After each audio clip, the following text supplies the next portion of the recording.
Hello and welcome to Decoding the New Economy.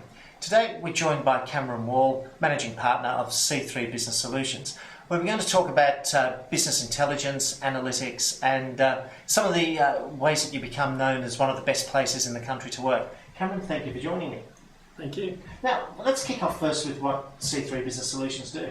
So C3 Business Solutions is an information management consultancy organisation, so services organisation in everything related to data and information, so data migration, data warehousing, analytics, business intelligence, SharePoint collaboration. There's a lot of services to be offered. There's a lot of ways to drag data into an organisation these days. There is. And what type of organisations do you sell into? Typically, probably the top tier side of businesses, although we've done a lot of work for the mid and even lower tiers of late with different offerings. So in the larger tiers, it's sort of geared around larger projects, so more industrial scale type projects. For the smaller organisations that we've done some work for, it's more around hosted offerings, simpler, shorter, sharper pieces of work. Yeah. So you've got that cloud side and you've got the in-house side there. Correct. Which do you see as the biggest growth area at the moment? I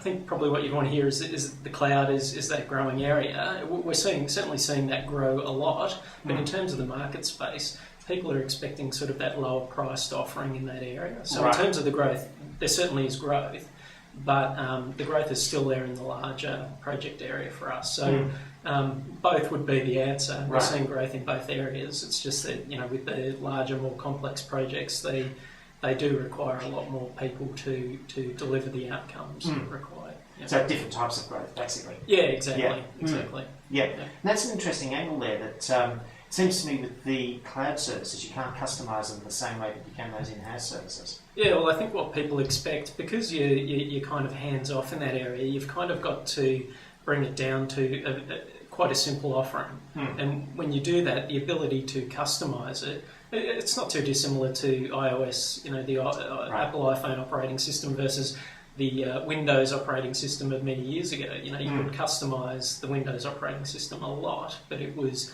I suppose mass market appeal with the iPhone came about because it was such a simple device to use. Exactly, yeah. But it's, whereas it has some customisation ability, it's far less because it's got to appeal to that broader mass. And, you want to bring it in at a price point where your help desk isn't getting calls every few seconds. So, similar type of thing. So with cloud offerings, you do have to make them far simpler than you would a more bespoke custom offering for a larger client. Now, you've been on quite a journey with C3 that you've started up how long ago?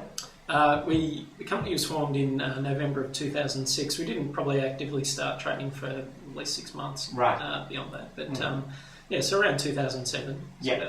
And now you've got over 100 employees. Correct. Yeah. So it's been a pretty wild ride. And nominated for BRW Fast 50 3 years ago now, something. 2 years ago. How did you find that helped your business? Look, I think it was, I sort of look at that as like credentials for, when you go to university and so forth. Just because you get the credential doesn't necessarily mean you can charge a premium in the marketplace and things like that.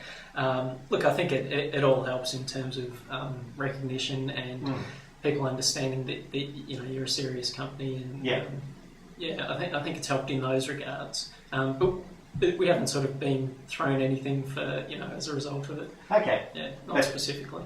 But then this year winning an award for being one of the best places in the country to work at. That was, being a services company, you often hear that, people are our greatest asset. Well, basically they're our only asset. So we figured that, I think having a great place to work is really important for us. And I think using the great place to work mechanism as a way to benchmark how we're performing in terms of our commitments to our people, I suppose is a good way to understand, we're trending up, we're trending down, how we're going. Getting ninth was a real coup for us this year. I think we're in the sort of league of the Googles and other businesses of that ilk. So that was it was a great achievement for us. Really pleased with that, and I think what that does for us is obviously we have to have programs and things in place to be a great place to work, and we give a lot back to the community. One of our other managing partners is doing a lot of work at the moment for Cancer Council, and he actually is a keen cyclist, and he got a Tour de France jersey signed by all the 7 people who've worn the yellow ever since it started. So, but yeah, we do a lot of things from volunteer type work to training to career paths to salaries. It was a difficult award to win because you get probed from every angle. Sure. But yeah, one that we're really proud of. So I think some of the benefits of that would be a lot more people applying to join C3. Yeah. I think we've got a lot to offer, so it makes the recruitment process a lot easier for us because we can go through the sort of things that we offer to staff, gym memberships to insurances and all sorts of things. So, No, that's great.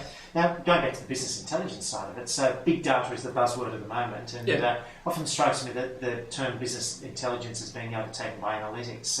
How do you see the markets evolving with big data and so on? Yeah, it's funny. I think most people have different views on these terms, which makes it interesting. So, we'll go and present at certain companies and talk about analytics, and so to us, analytics is more in the predictive style or prescriptive and so forth.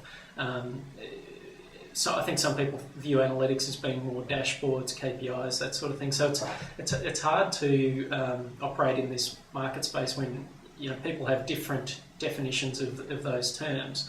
So I think big data is the new kid on the block.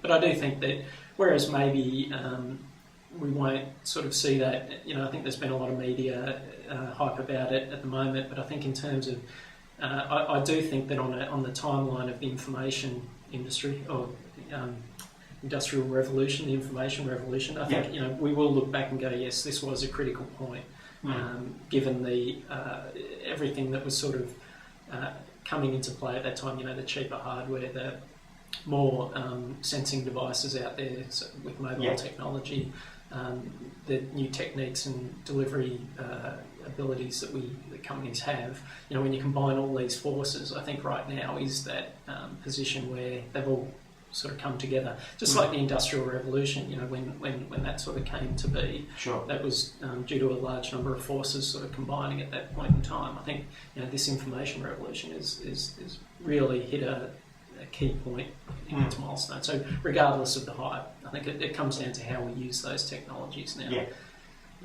So which businesses are you seeing that are using the technology best? It's funny because I think in some ways it's the traditional banking, finance, insurance, those companies that have and will continue to do so, and that definitely see they go very hard on making sure that there's a definite benefit up front before they embark on these journeys. And they're used to that really rigorous process. So I think those companies do see the quantifiable benefit from using these technologies, and therefore invest in it, and they've got the funds to do that investment. I think the other ones that have the funds and understand the return on investment would be retail, the large end. So we've seen what Coles and Woolworths are doing there, and government. I think they're the main industries. Notwithstanding, I think the other ones, telco and utilities. But I suppose though, there's slightly different use cases. I think with the banking sector and the finance and insurance industry in general, with so many channels and so many different products on offer, they've the ability to utilise that solution in all those different channels. So for cross-sell, upsell, churn, propensity to stop people from churning out and going to another provider and so forth.